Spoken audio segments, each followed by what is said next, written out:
The Honourable Member for Abitibi-Témiscamingue. Mr. Speaker, the Department of Defence has given more than $500,000 in contracts to XE Services, a group of mercenaries formerly known as Blackwater, whose reputation was so tarnished that the leaders decided to change their name. And that's not all. XE Services also received $1.8 million worth of contracts from Public Works. Blackwater was often making headlines for its many violations of international rights and human rights. Can the Minister confirm and justify the granting of these contracts? The Honourable Minister of National Defence. Thanks, Mr. Speaker. The Department of National Defence and the Canadian Forces take all necessary steps to ensure that the men and women of the Canadian Forces have access to the best training forces available, the best training facilities.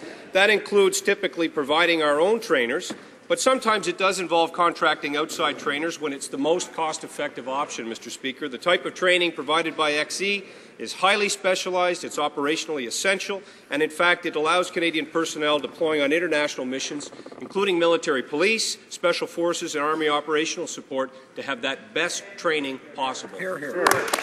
The Honourable Member for Abitibi-Témiscamingue. Mr. Speaker, we're talking about $2.4 million of taxpayers' money sent to a private company with a dubious reputation. The government should be ashamed of turning to a group of mercenaries who believe they are above the law. We have among the best armed forces in the world, and we are recognized throughout the world for the training of our military.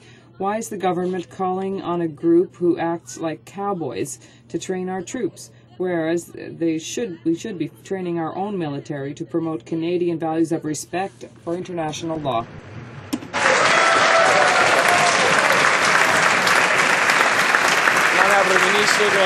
The Honourable Minister of National Defence. Kind of histrionics is absolutely inaccurate. As I mentioned a moment ago, we give our Canadian forces the best possible training to prepare them for mission success, to prepare them for very complex, dangerous overseas missions in some cases.